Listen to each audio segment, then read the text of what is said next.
HbA1cங்கிறது haemoglobin. ஹெச்பின்னா haemoglobin. A1C அப்படிங்கிறது அந்த புரோட்டீனுடைய ஒரு ஃப்ராக்மெண்ட், ஒரு பகுதி. அது வந்து A1.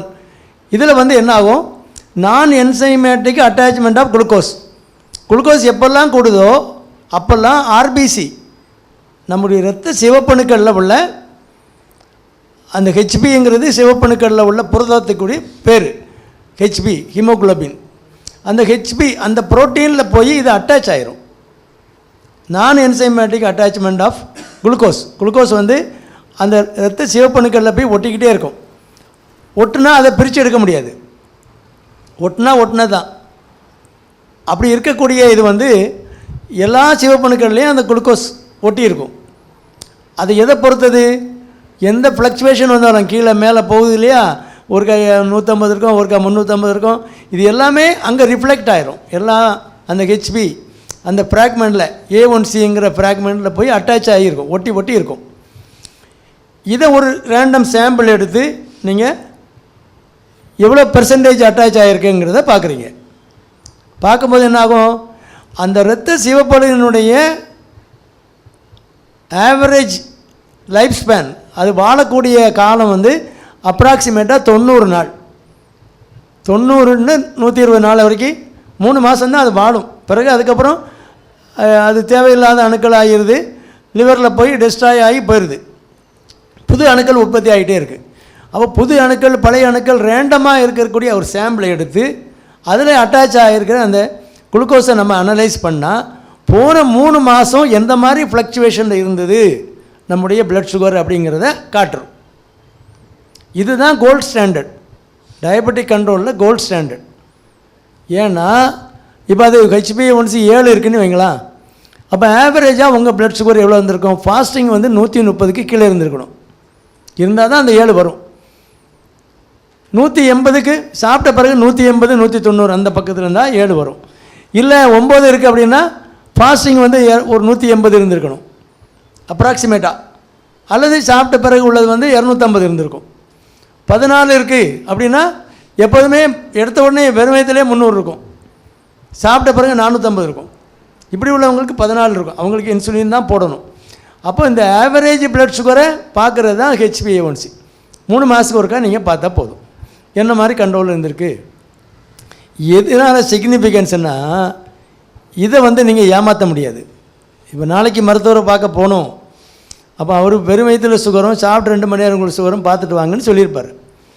என்ன பண்ண, நாளைக்கு டாக்டரை பார்க்கணுமே, நைட்டு 4 இட்லி சாப்பிடுவான். என்ன பண்ணுவான், முந்தின நாள் நைட்டு 2 இட்லியே குறைச்சிருவான்.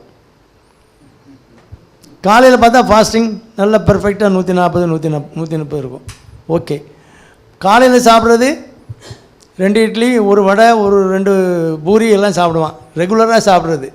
அன்றைக்கி என்ன பண்ணுவான், ஒன்றும் வேண்டாம் எனக்கு கொஞ்சம் போல் கஞ்சி மட்டும் தாங்க, அது 2 இட்லி மட்டும் சாப்பிட்டு போயிடுவான். அங்கே சாப்பாட்டுக்கு பிறகு 180 வந்துடும். ஃபாஸ்டிங்கும் பிபியும் கரெக்டாக இருக்குது அப்படின்னோடனே டாக்டரை ஏமாற்றியாச்சு. டாக்டர் ஏமாந்துருவார். HbA1c பார்த்தா 13 இருக்கும். இது எப்படி பாசிபிள் இல்லையே. அப்போது ஓவராலாக இவன் கண்ட்ரோல் இல்லாமல் தான் இருந்திருக்கான். இன்றைக்கு நம்மளை ஏமாத்துறதுக்காக பண்ணியிருக்காங்கிறத கண்டுபிடிச்சிக்கலாம், இங்கே மாட்டிக்குவார். அதனால் உங்களுக்கு ஒரு கோல்டு ஸ்டாண்டர்ட் ரீடிங் அப்படின்னா HbA1c. போன 3 மாத கட்டுப்பாடு எப்படி இருந்திருக்குன்னா அரவுண்ட் 7 அல்லது 8க்கு உள்ளே இருக்கலாம் ஒரு வயசானவங்களுக்கு.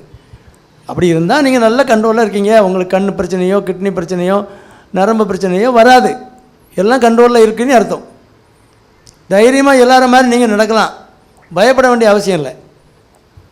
HbA1c 9 10 இருக்குன்னா அது என்ன நடவடிக்கை, நம்ம டயட்டில் விடுறோமா, எக்ஸசைஸ் இல்லையா, அதெல்லாம் பார்த்து கரெக்ட் பண்ணணும். எங்கே ஒரு கவுன்சிலிங் கொடுத்தீங்கன்னா தெரிஞ்சிடும். காலைல என்ன சாப்பிட்றீங்க, மத்தியானம் என்ன சாப்பிட்றீங்க, நைட்டு என்ன சாப்பிட்றீங்க, சாப்பாடு டயட் எடுத்துக்கலாம், நடக்கிறீங்களா, இந்த கேள்வி கேட்டோன்னா எங்கே மிஸ்டேக் இருக்குன்னு கண்டுபிடிச்சிக்கலாம். அதை கரெக்ட் பண்ணால் நம்ம 7க்கு வந்துடலாம், ஆட்டோமேட்டிக்காக வந்துடலாம். இதுதான் HbA1c.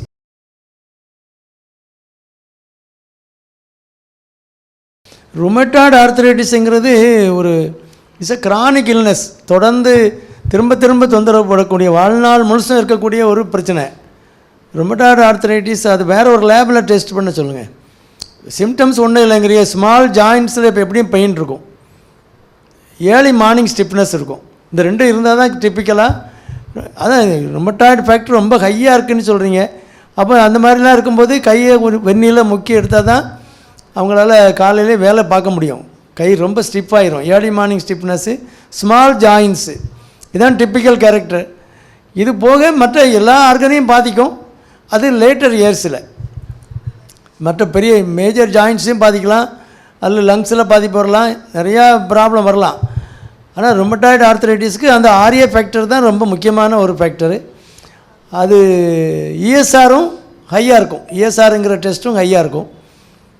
இஎஸ்ஆர் வந்து அந்த டிசீஸுடைய ஆக்டிவிட்டியை காட்டும், ஆர்ஏ ஃபேக்டரும் அது ஆக்டிவிட்டி தான் காட்டும். அது எப்படி இது ஆர்ஏ நெகட்டிவ் ரொமட்டாய்டு ஆர்த்ரைட்டிஸும் இருக்குது. ரொமட்டாய்டு ஆர்த்ரைட்டிஸ்க்கு வந்து ஆர்ஏ ஃபேக்டர் நெகட்டிவாக கூட இருக்கலாம். இருந்தாலுமே இந்த small joints involvement, early morning stiffness, அந்த சிம்டத்தை வச்சே நம்ம ரொமட்டாய்டு ஆர்த்ரைட்டிஸையும் எடுத்துக்குவோம். அது வந்து ஆர்ஏ நெகட்டிவ் ரொமட்டாய்டுன்னு ஒரு ஃபேக்டரும் இருக்குது. அது எல்லாமே நெகட்டிவாக இருக்கும். ஆனால் ரொமட்டாய்டுக்குரிய சிம்டம்ஸ் எல்லாம் இருக்கும். எரிக்கும் நீங்கள் ஒரு ரொமட்டாலஜிஸ்ட்டுன்னு இருக்காங்க, இதுக்குன்னே ஸ்பெஷலிஸ்ட் இருக்காங்க, அவங்ககிட்ட காட்ட சொல்லுங்கள். இங்கே டாக்டர் சுப்பிரமணியன் சொல்லி எம்ஆர்சிபி ரோஸ்மேரியில் அவருடைய கன்சல்டேஷன், அங்கே போய் அதுக்குரிய ஸ்பெஷலிஸ்ட் இருக்காங்க, அவங்கள கன்சல்ட் பண்ணி இதே கேள்வி கேட்க சொல்லுங்கள். இப்போ அந்த ரொமட்டாய்டு ஃபேக்டர் பாசிட்டிவானா டிசீஸ் மாடிஃபைங் ஏஜென்ட்னு ஒரு மாத்திரை இருக்குது. ரொமட்டாய்டில் அந்த சிம்டமேட்டிக் ரிலீஃபுக்கு ஒரு மாத்திரை கொடுப்பாங்க. ஓவராலாக அந்த டிசீஸுடைய பேட்டர்னே மாத்திரை மாதிரி மாத்திரைகள் இருக்குது. அது டெய்லி போடணும், லைஃப் லாங்காக போடணும். அந்த சிம்டம் கம்ப்ளீட்டாக ஆர்ஏ ஃபேக்டர் நெகட்டிவ் ஆகிட்டுனா கொஞ்சம் நாளைக்கு வேணால் நிப்பாட்டலாம். ஆனால் திரும்ப போட வேண்டியிருக்கும். இந்த வியாதியே திரும்ப திரும்ப தான் வரும். அது ரெமிஷன் அண்ட் எக்ஸாசர்பேஷன் சொல்லுவோம்.